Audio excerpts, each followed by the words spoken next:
Olá, minha gente, boa tarde. Desculpa aí o atraso.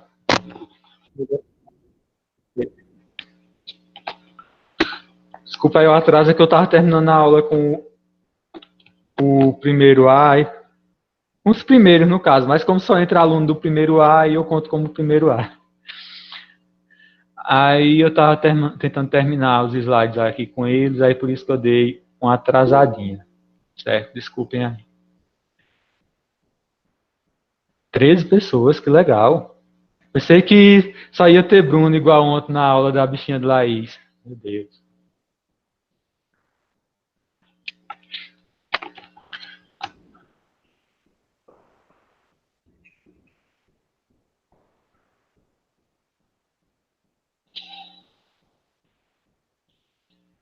Bruno, fala aí de novo, que eu não sei se é meu microfone que tá ruim, que eu não estou escutando.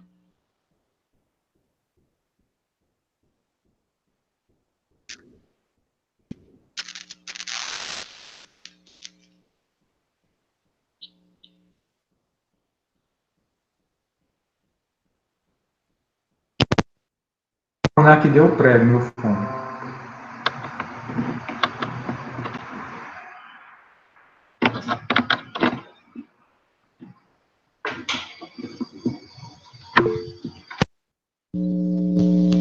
Bruno, você me ouve?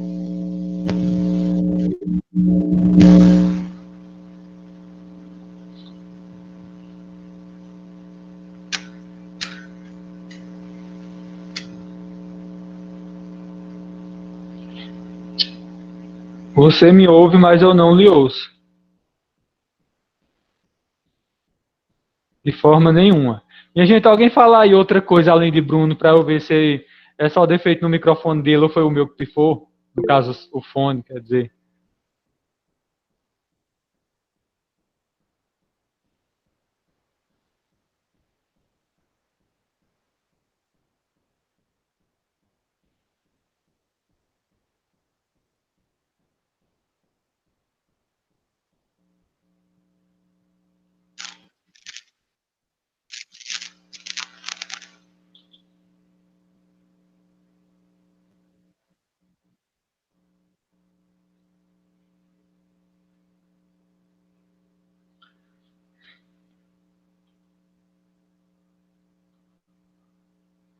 Calma aí, minha gente, eu já volto, viu?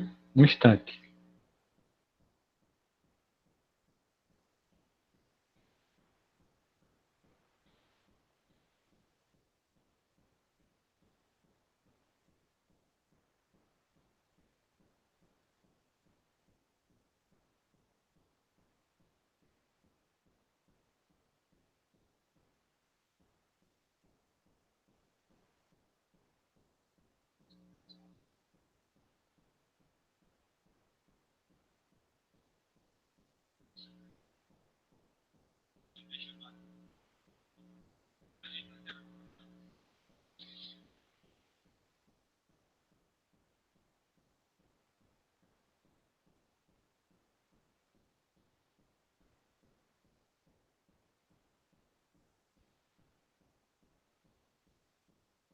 Pronto, voltei, minha gente. Eu tava testando aqui meus fones com um vídeo do computador e eu tô escutando o vídeo do computador, só não tô escutando o Bruno falar. Agora sim, Bruno. Agora eu tô ouvindo. Temos 11 pessoas. Certo, vamos começar. Vou procurar aqui os slides de vocês.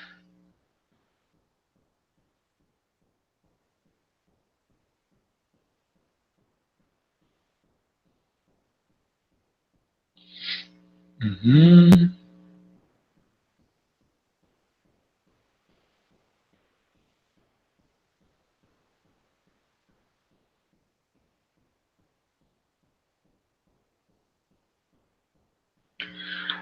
Calma aí um pouquinho, que meu computador está meio lento. Consegui abrir aqui. Blá, blá, blá, blá, blá, blá.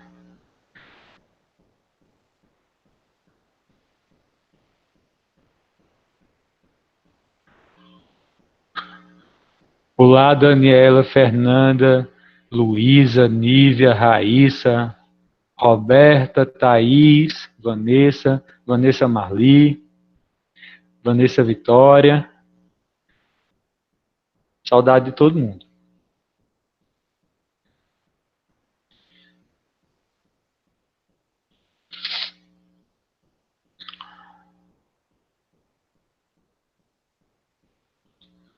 Aí, Bruno, aquele mesmo esquema, certo? Por favor, se alguém fizer alguma pergunta no chat, você me direcione por áudio, por favor, para eu não ficar abrindo e fechando esse bagulho aqui.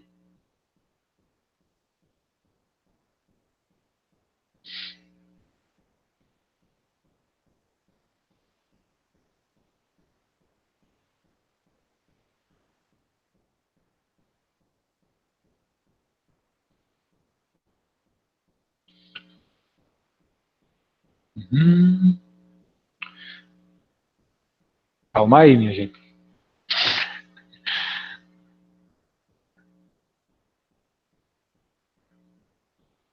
Blá, blá, blá, blá, blá, blá.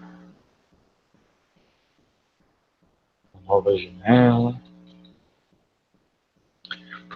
Agora eu acho que vocês veem aí um slide com o nome Sistema Respiratório. Pronto. Então é isso que a gente vai começar hoje. Então, minha gente, hoje a gente vai iniciar o sistema respiratório, né? A gente, nas aulas anteriores, vimos o sistema digestório primeiro, depois o circulatório, e agora vamos para o respiratório. Certo?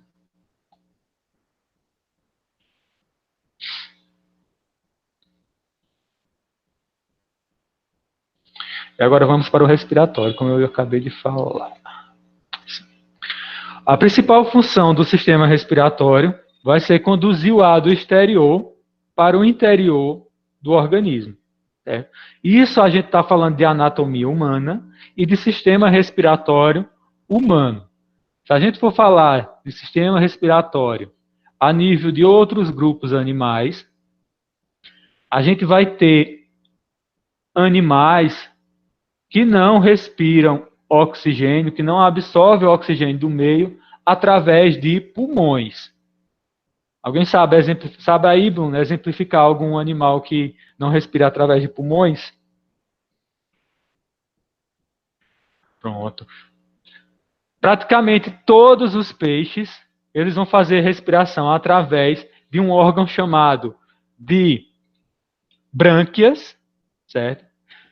Que faz respiração branquial, onde esse indivíduo vai retirar da água o oxigênio. Então, é um tipo aí de respiração de oxigênio, mas que não é feita através de pulmões. Então, a gente tem também a respiração branquial em alguns tipos de animais. E, às vezes, cai essa comparação em algum Enem, alguma coisa aí do tipo. Um outro tipo de respiração que vai existir ainda em animais vertebrados é a respiração cutânea. No caso de alguns dos anfíbios, que são sapos, rãs e pererecas, além da respiração pulmonar, igual à nossa que eles têm, eles também fazem uma respiração chamada de respiração cutânea, onde cerca de 40% das trocas gasosas elas serão feitas através da pele. As trocas gasosas de oxigênio e gás carbônico, 40% será feita através da pele. Deixa eu aceitar a Marisa aqui, que ela está pedindo para entrar. Oi, Marisa, boa tarde. Boa tarde, Genival. Desculpa pelo atraso. Nada, acontece. Eu também cheguei atrasado. Deixa eu vir aqui. Tá certo, mas desculpa. Nada.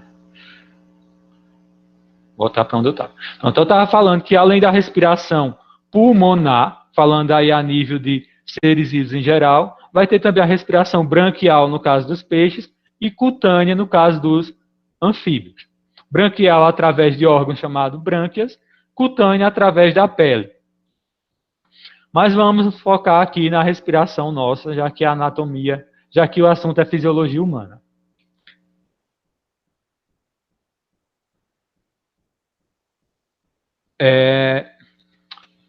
A principal função do sistema respiratório, como eu disse, é conduzir o ar do exterior para o interior do organismo. E a anatomia do sistema respiratório, ela é de alguma forma bem simples, vamos dizer assim. O sistema respiratório será formado por... Oi? Estou sim. Não sei se vai ficar gravada, mas estou tentando. Certo? Essa anatomia do sistema respiratório vai ser formada por duas estruturas básicas, principais: os pulmões e as vias respiratórias. Vias respiratórias. Esse termo aqui, ó, via, pegando a origem dessa palavra via, isso significa estrada ou caminho. Daí que vem rodovia, rodoviária. Então, essa via significa caminho ou estrada. Então, quando a gente fala em vias respiratórias, a gente está falando das estradas ou dos caminhos que esse ar vai percorrer, né, a partir do momento que ele entra no nosso corpo até chegar no nosso pulmão, certo? Vai ser justamente essas vias respiratórias que a gente vai ver a partir de agora. Voltando aqui um pouquinho que eu esqueci de falar, ao lado a gente tem esse desenhozinho aqui desse boneco e todas as estruturas básicas que vão formar o sistema respiratório. A gente vai ter as fossas nasais, também chamadas de cavidades nasais, certo? A cavidade bucal, ou seja, a boca, que a gente também consegue respirar pela boca. A gente vai ter a faringe, a laringe, a traqueia, os brônquios e os pulmões.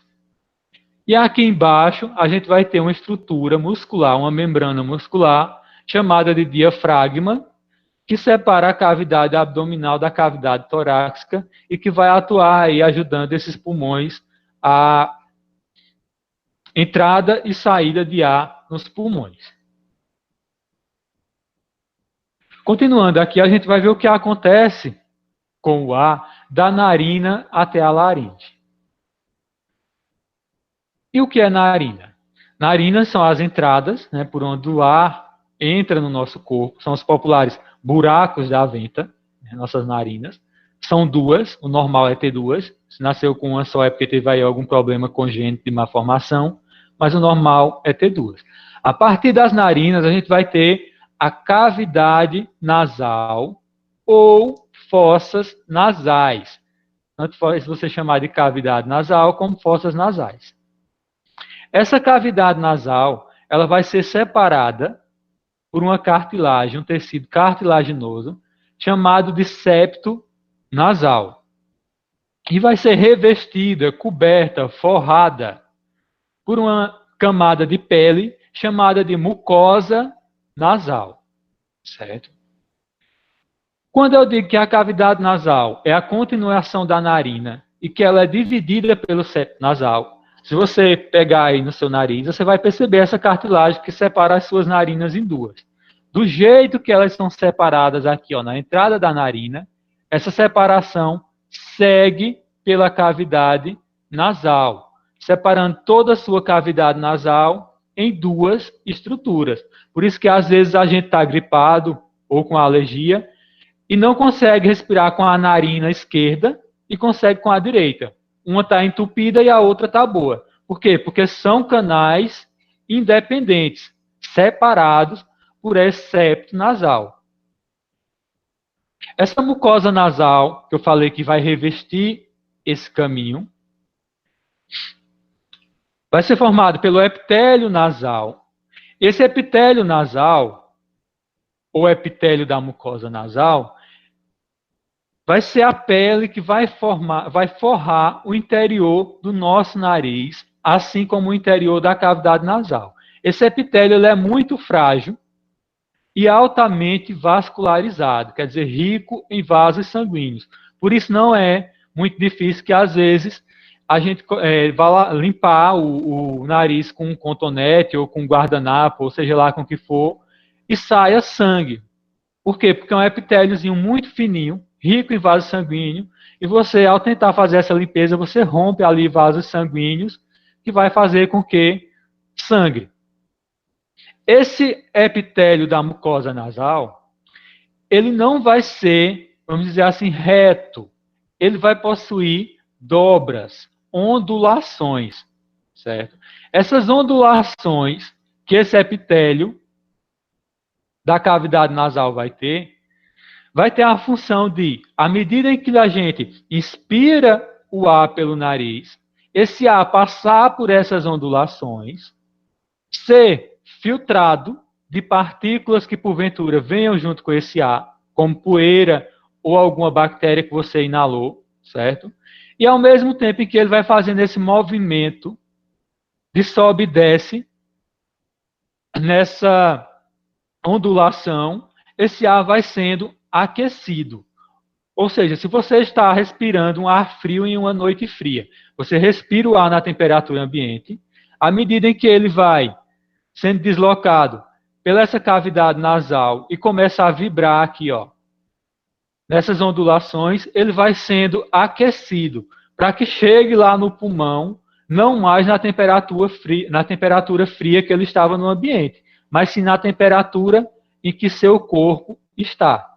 Então, essa função dessas ondulações é filtrar o ar de impurezas e aquecê-lo, certo?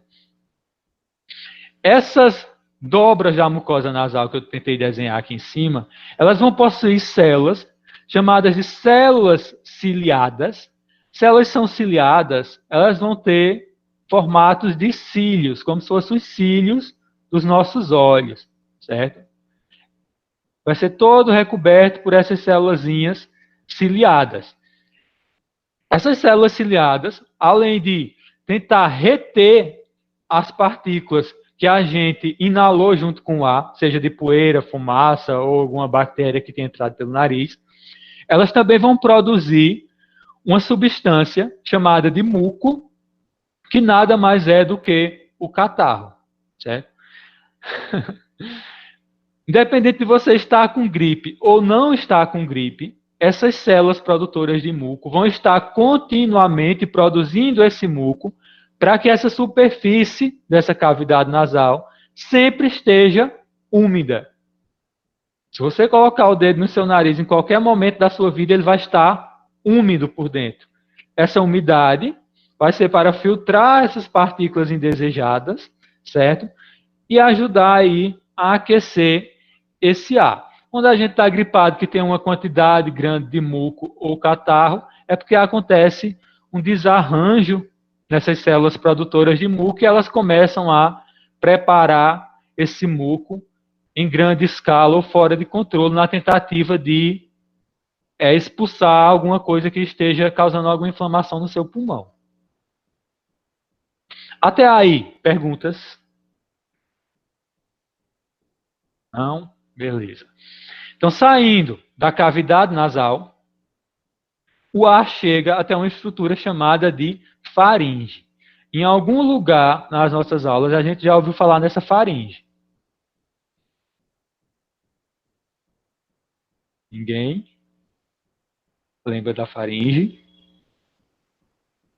A faringe, ela é uma estrutura que ela faz parte do sistema respiratório, mas também faz parte do sistema digestório, que é por onde passa o ar e também os alimentos quando a gente engole. Quando a gente estava vendo o sistema digestório, a gente viu que a faringe ia fazer parte do sistema digestório e também do respiratório, certo? Que até a gente viu que a comida que a gente engole pela boca passa aqui pela faringe, mas não cai no sistema respiratório, porque vai existir uma válvula chamada de epiglote, que fecha e impede a entrada de comida no momento em que a gente engole, certo? Essa faringe ela vai se estender do final das fossas nasais ou da cavidade nasal até aqui no começo da laringe. A laringe vai ser esse segundo tubo cartilaginoso aqui, que a gente tem, que é onde tem os nós na nossa garganta, ou os nós da goela. É a estrutura chamada de laringe, que vai se comunicar aqui embaixo com outra estrutura chamada de traqueia, certo? Essa laringe, ela vai ter função apenas no sistema respiratório. É muito comum confundir esses dois aqui, ó. Faringe e laringe. Faringe faz parte do sistema respiratório, mas também atua no digestório, porque por ela passa o ar e passa também o bolo alimentar, a comida que a gente ingere. Já a laringe é só do sistema respiratório. Essa laringe também vai ter a mesma função das cavidades nasais, que vai ser filtrar o ar e aquecê-lo à medida em que ele está sendo conduzido ao pulmão.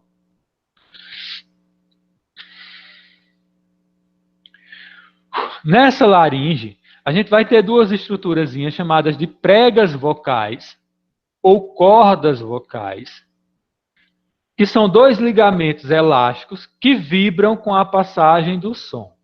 Essas cordas vocais ou pregas vocais, essa vibração delas quando o ar passa, vai funcionar graças à elasticidade ou à formação de fibras elásticas que formam essas pregas nasais, pregas vocais ou cordas vocais. Se você pegar uma liga daquela de dinheiro, você esticá-la e der um peteleco nela com o dedo, ela vai receber o impacto do seu peteleco e depois ela vai ficar vibrando.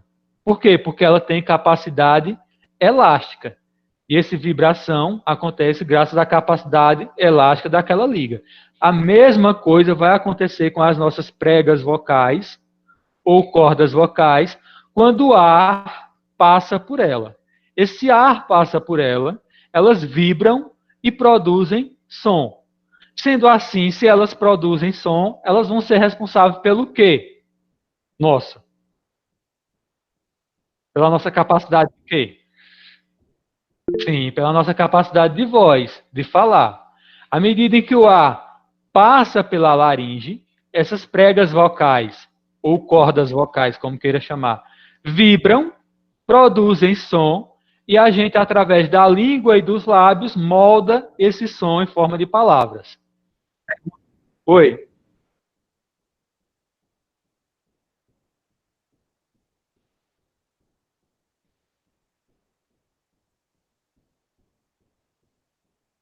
Esse entupimento do nariz, Marisa, quando a gente está com gripe, a gente produz excessivamente muco. Né? Aquele muco que seria para apenas lubrificar, manter úmido esses lugares por onde o ar vai percorrer, começa a ser produzido em excesso. Então, esse entupimento dessas narinas ou dessas cavidades nasais pode se dar pelo acúmulo de muco, de catarro aqui, ó, na cavidadezinha, impedindo que o ar passe, ou então por alguma reação alérgica que vai fazer com que o epitélio nasal inche e feche essa abertura. Esse inchaço do epitélio nasal e o fechamento dessa abertura se dá mais em reações alérgicas, como, por exemplo, quando a pessoa tem rinite alérgica.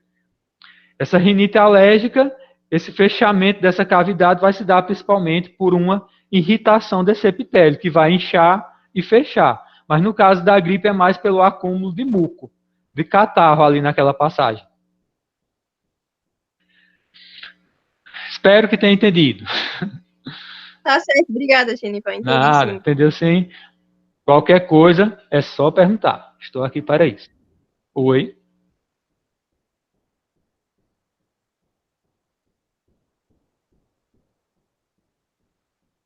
Falta de voz vai ocorrer. Deixa eu ver como é que eu vou te explicar.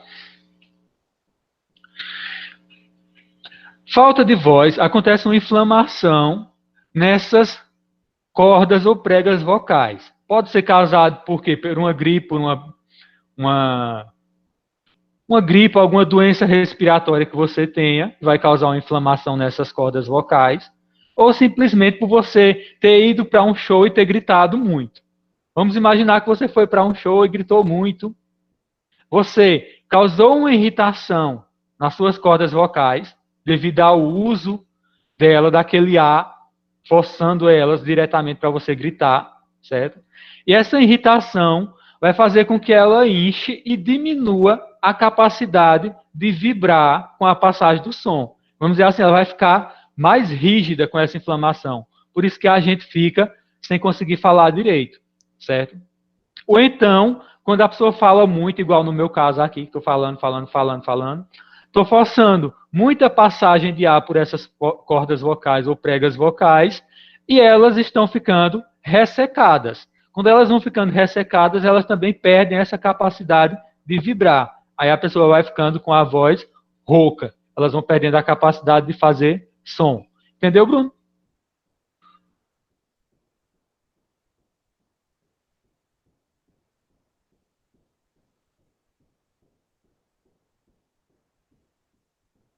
Não, depende da causa, né? No meu caso aqui, se é a falta de voz ou a rouquidão for porque minhas pregas vocais estão com falta de lubrificação, estão ressecadas, é só tomar um pouquinho d'água que vai lubrificar e elas vão voltar a funcionar. No caso de alguma inflamação causada quando você está com gripe ou alguma doença respiratória, aí provavelmente aquela inflamação que está no seu pulmão, ela viajou, né, pela traqueia, chegou até a laringe e inflamou suas cordas vocais. Então essa inflamação só vai passar e sua voz vai voltar ao normal quando ela desinflamar. Certo? Aí vai ter de tomar um anti-inflamatório, alguma coisa, para que elas parem de inflamar e voltem ao seu estado perfeito. Ou então se curem sozinhas. Mas aí demora. E agora, entendeu? Bruno? Pronto. Qualquer coisa é só perguntar. Pronto. E agora o caminho que o ar faz da traqueia até os pulmões. A gente viu que o ar ele entra pela narina, passa pelas cavidades nasais ou fossonasais, depois passa pela faringe, entra na laringe e a laringe se comunica com a traqueia. Certo? A traqueia ela vai ser um tubo muscular que permanece aberto devido à presença de anéis cartilaginosos. A traqueia, essa nossa popularmente goela dura aqui que você consegue pegar no seu pescoço e sentir. Você sente que esses anéis que formam essa traqueia são duros, porque são formados de um tecido chamado de tecido cartilaginoso, e são duros, rígidos, e isso não permite que ela se feche em momento nenhum. Essa traqueia permanece aberta diretamente. Certo? Na altura do peito, essa traqueia ela vai se bifurcar, ou seja, ela vai se dividir em dois ramos. Esses dois ramos que essa traqueia se divide na altura do peito vai ser chamado de brônquios, certo? À medida em que esses brônquios se ramificam para dar entrada nos pulmões, eles passam por uma nova ramificação e aí passam a ser chamados de bronquíolos. Depois eu explico isso melhor aqui no desenho para vocês entenderem. À medida em que esses bronquíolos, que foi a ramificação dos brônquios, que se deu no pulmão, vai se tornando mais profundo no tecido pulmonar, ele se ramifica em partes ainda menores, que serão chamadas de bronquíolos. O conjunto desses bronquíolos, de aproximadamente 1 milhão deles, certo? Associado aos brônquios secundários e terciários, vão formar uma estrutura chamada de árvore respiratória. Agora eu vou para o desenho, e no desenho talvez seja um pouco mais simples de vocês entenderem o que eu quis dizer. A gente tem aqui a laringe, que a gente viu anteriormente, o que é ela. Aqui em seguida a gente tem a traqueia, e a ramificação dessa traqueia, a bifurcação dela em duas. Essa primeira bifurcação da traqueia em duas vai receber o nome de brônquios. Indo aqui para esse desenho, a gente vai ver que cada um dessas ramificações vai entrar em um dos pulmões. A gente não tem dois pulmões, o pulmão esquerdo e o pulmão direito. Então essa traqueia, que era um só, se ramificou em dois brônquios e cada brônquio aí se encontrou com o pulmão. Quando esse brônquio ele penetra no pulmão, olhando aqui para o desenho, ele vai se ramificar em canais ainda menores, vamos dizer, mais finos. Essa ramificação do brônquio, dentro do pulmão, será chamada de bronquíolo? Não. Será chamada de brônquio secundário ou brônquio de segunda ordem. À medida em que ele se aprofunda no pulmão, ele se ramifica mais uma vez. E essa ramificação vai ser chamada agora de brônquio terciário. Então, recapitulando, a gente vai ter o brônquio primário. Deixa eu apagar isso aqui, essa bagaceirinha que eu fiz. Apaguei tudo aqui.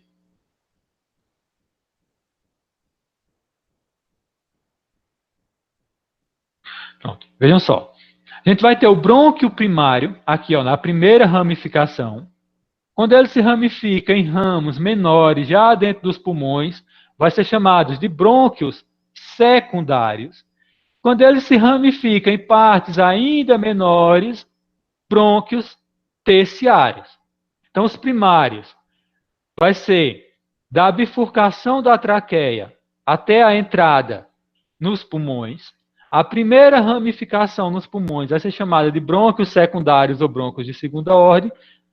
E a próxima ramificação dentro dos pulmões, brônquios de terceira ordem ou brônquios terciários. Beleza. Se vocês observarem nesse desenho, a gente vai ter ainda ramificações aqui nessas pontinhas bem mais finas. Essas ramificações fininhas são microscópicas, ou seja, tão finas que a gente quase não consegue vê-las a olho nu. Essas ramificações das pontas dos brônquios terciários serão agora chamadas de bronquíolos, certo? Bronquíolos seria a parte mais fina dessas ramificações. O conjunto desses brônquios primários, brônquios terciários e bronquíolos vão formar uma estrutura chamada de árvore respiratória. Por que árvore respiratória? Se você pegar essa imagem aqui e inverter ela na sua mente, ela vai formar uma árvorezinha. Aí um caule se ramificando em vários galhos. Então, a árvore respiratória formada por brônquios primários, brônquios secundários, brônquios terciários e nas pontinhas delas, formando os ramos mais finos, os brônquios terciários, não, os bronquíolos. Aí eu pergunto aí, entenderam essa árvore respiratória? E essa divisão dos brônquios em primários, secundários e terciários. Isso vai ser de acordo com a profundidade que eles vão estar no pulmão e o quanto fino eles se tornaram à medida que vai entrando nesse pulmão. Passando dessa árvore respiratória, que a gente viu da traqueia até os pulmões, a gente vai ver agora o que são os pulmões. Os pulmões são dois, né, logicamente. Existem pessoas que têm apenas um pulmão, ou por algum problema de acidente e perdeu um pulmão, ou então algum problema congênito, onde a pessoa já nasce com um pulmão só. É raro, mas pode acontecer. Se a pessoa consegue viver com um pulmão só, consegue. Terá algumas limitações na vida, mas consegue viver. Vejam só. O pulmão vai ser um órgão de consistência esponjosa. Quando eu digo consistência esponjosa, quer dizer, se você pegar um pulmão e amassá-lo entre seus dedos, a mesma consistência de uma esponja de lavar prato será a consistência de um pulmão. Certo? Esse pulmão ele vai ser protegido pelas costelas, ou seja, ele vai ficar situado abaixo de uma capa protetora óssea, que é a capa das costelas, e o pulmão será revestido pela pleura. E o que é isso, essa pleura? Essa pleura é uma membrana formada de duas camadas. Essa membrana vai revestir, cobrir, proteger toda a superfície do pulmão. Quando eu digo que essa pleura é uma camada dupla, se ela é dupla, ela vai ser formada de duas camadas, é claro. Então imagine que o que eu vou desenhar aqui agora é essa pleura formada de duas camadas. Primeira camada, segunda camada. Entre a primeira camada da pleura e a segunda, vai existir um líquido, seria esses pontinhos que eu estou colocando aqui, chamado de líquido pleural, que vai ter a função de amortecer possíveis impactos ou choques que esse pulmão venha a sofrer.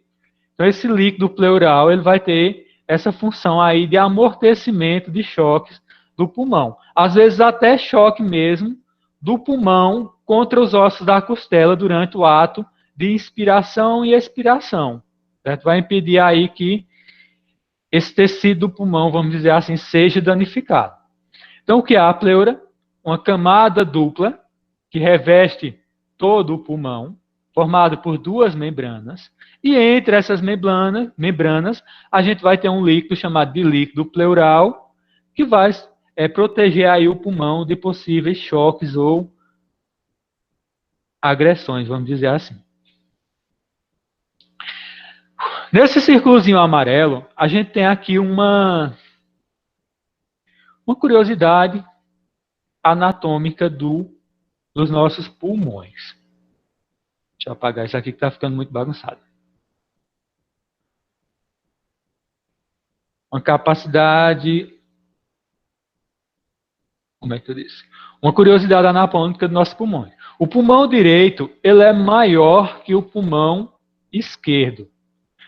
Eu pergunto a vocês aí, por que vocês acham que o pulmão esquerdo, você sabendo onde se localiza o pulmão, ele vai ser menor do que o pulmão direito?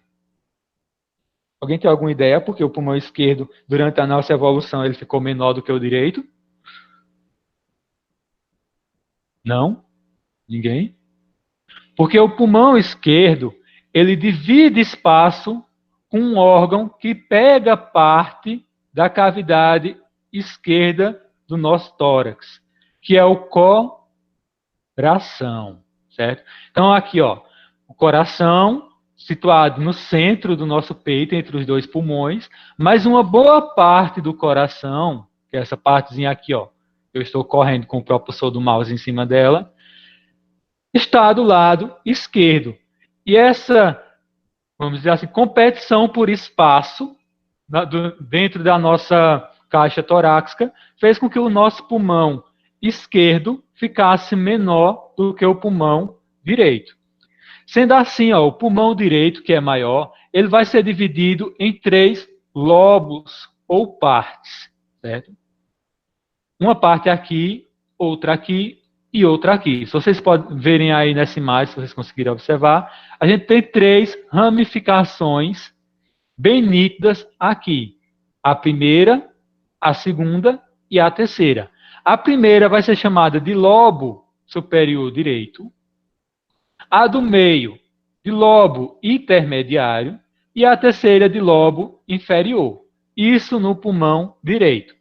Quando a gente vai para o pulmão esquerdo, que é menor do que o direito, a gente só vai ter 2 ramificações, aqui, ó, separadas. A esquerda superior, ou lobo esquerdo superior, e o lobo esquerdo inferior. Ou seja, o lobo intermediário, que a gente tem no pulmão direito, não tem no pulmão esquerdo. Por quê? Porque ele é menor. Certo? Então, o pulmão direito, maior e dividido em 3 lobos ou parte. Superior, intermediário e inferior. O esquerdo só superior e inferior. Não teve espaço para existir o intermediário. Ok? Até aí. Perguntas? Não? Beleza, Bruno. Obrigado. Continuando aqui, a partir desse círculo amarelo, a gente vê os brônquios que se ramificam por todo o pulmão, possuem em sua extremidade um grupo de estrutura denominadas de alvéolos. Veja só, os bronquíolos que se ramificam por todo o pulmão, a gente viu que bronquíolos são aquelas ramificações microscópicas, né, que se ramificam aí a partir de todo o pulmão e que são as pontinhas da árvore respiratória. Na pontinha de cada bronquíolo desse, vai existir estruturas denominadas de alvéolos pulmonares. E o que são esses alvéolos? Esses alvéolos pulmonares são estruturas que lembram um cacho de uva, certo? Serão chamados de alvéolos pulmonares ou podem também ser chamados de sacos alveolar, como queiram chamar. Esses alvéolos pulmonares, eles vão ficar intimamente ligados e unidos aos capilares sanguíneos. E vai ser através dessa união dos alvéolos pulmonares com os capilares sanguíneos que vai ocorrer a troca gasosa entre o ar que a gente expira e foi para o nosso pulmão e a nossa corrente sanguínea. Certo? A partir dessa ligação entre os alvéolos e os capilares sanguíneos, vai ocorrer um fenômeno chamado de hematose, que nada mais é do que a troca dos gases dos alvéolos pulmonares para a corrente sanguínea e da corrente sanguínea para os alvéolos pulmonares. Vamos ver aqui nesse desenho, ver se fica mais fácil da gente compreender. Imaginem que esse bichinho aqui que eu estou fazendo um X, né, é aquela ramificação finíssima do pulmão, chamada de bronquíolo, e na extremidade, na ponta de cada bronquíolozinho desse, vai estar situado os alvéolos pulmonares, que nada mais são do que células ocas formadas de um tecido epitelial, certo? Essas células ocas aqui são ocas, mas não estão vazias, porque elas são preenchidas pelo ar que a gente respira, certo? Uma vez que esses alvéolozinhos aqui, que parecem uvas, essas bolinhas, estão cheias de ar, elas vão estar ligadas a capilares venosos, que são venosos, vêm das veias, e a capilares arteriais, que vêm das artérias, certo? E vão fazer aí a troca de gases entre o alvéolo pulmonar e a corrente sanguínea. A gente tem aqui, destacado em azul, né, um vaso sanguíneo, que seria uma artéria, que seria uma veia, que se ramifica em capilares venosos, e aqui do lado vermelho, uma artéria que se ramifica em capilares arteriais.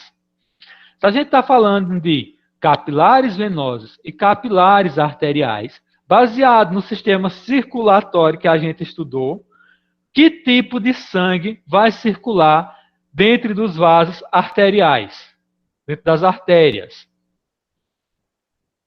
Alguém lembra o que é que circula dentro do sangue? Que tipo de sangue circula nas artérias? Esse sangue é rico em quê?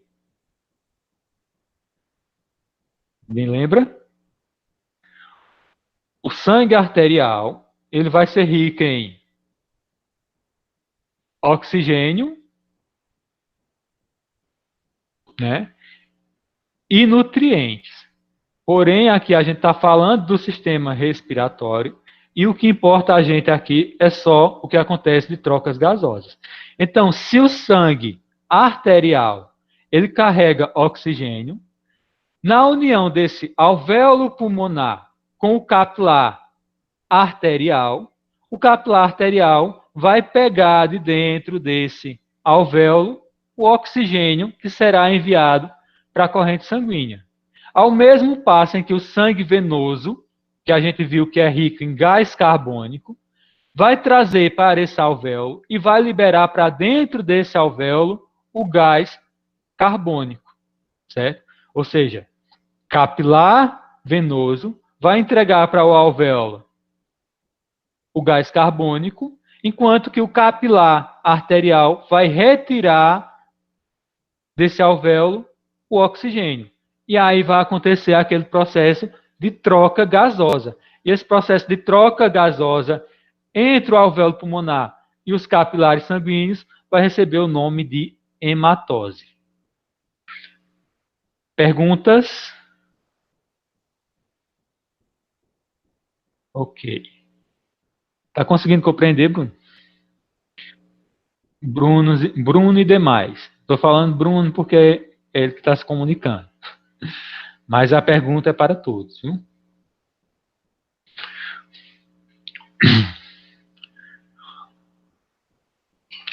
Indo para o próximo slide. E a nossa aula já acabou. Certo? Então eu vou deixar para continuar esses próximos slides a partir da próxima aula. Certo? A partir da próxima aula a gente vê aí a fisiologia da respiração. E eu peço a vocês que antes de sair da sala, coloquem lá seu nome e a sua turma para que eu possa fazer a chamada. Por favor.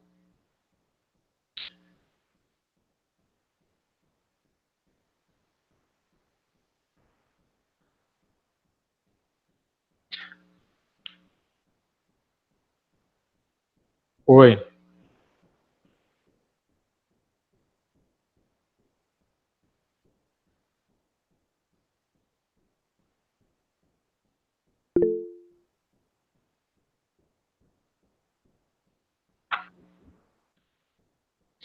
Hum,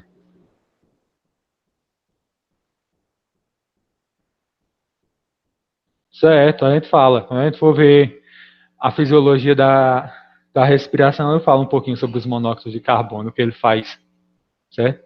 Ele vai atuar justamente nesse processo aí de hematose. Ele vai enganar o sistema. Em vez da hemácia carregar o oxigênio, ela vai carregar o monóxido de carbono. E esse monóxido de carbono que a hemácia vai carregar vai levar para as nossas células, e as nossas células elas vão ser intoxicadas. É o que acontece em alguns casos, quando vocês já viram casos na televisão em que determinado casal morreu dormindo em um quarto.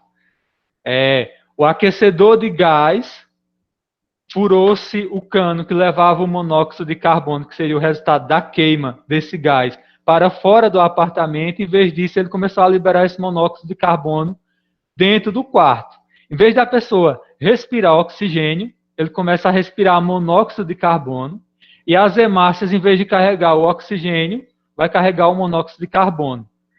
Vai causar um envenenamento em que a pessoa desmaia e que vai morrer por falta de oxigênio no sangue e não vai sentir nada. Isso é um dos tipos de morte indolor. É um tipo dos únicos tipos de morte indolor que existe. A pessoa desmaia por falta de oxigênio e o corpo dela vai sendo envenenado célula por monóxido de carbono e a pessoa não sente nada. Certo? Então tem a ver aí com o transporte dos gases pela corrente sanguínea.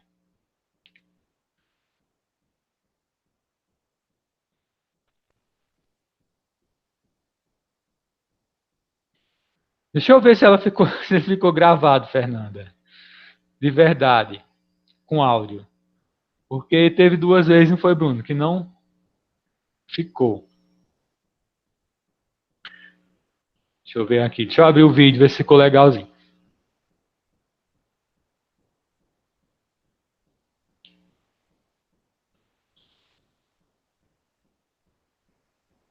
Ficou. Ok, vou colocar lá depois, viu? Depois eu coloco. Segunda-feira, quando eu for para a internet da escola, que é muito boa, porque minha internet passa uma vida para enviar um vídeo grande para o YouTube.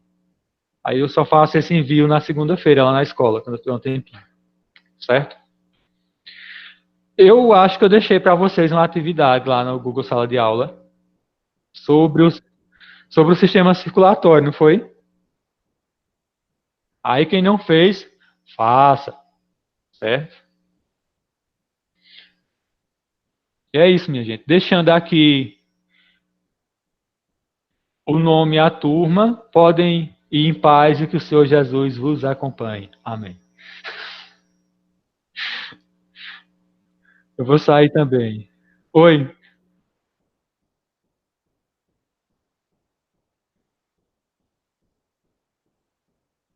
certo,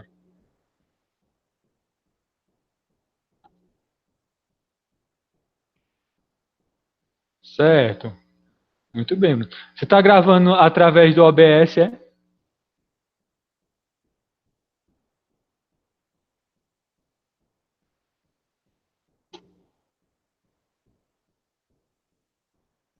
Sei. Eu estou gravando através de um programa chamado OBS, que o professor Francisco indicou, mas ele é muito complicado de mexer.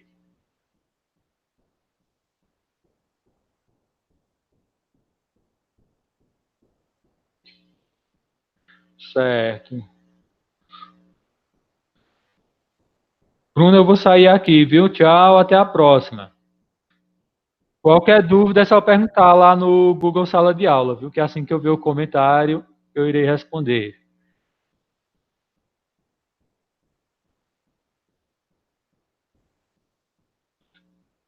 Bruno, sua mãe assistiu a aula hoje, não?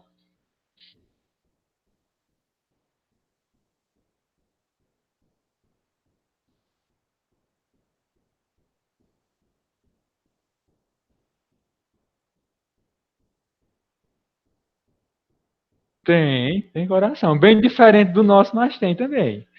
Certo? Todo ser vivo a partir dos vermes tem coração. Tá certo? Tá bom, Bruno. Tchau.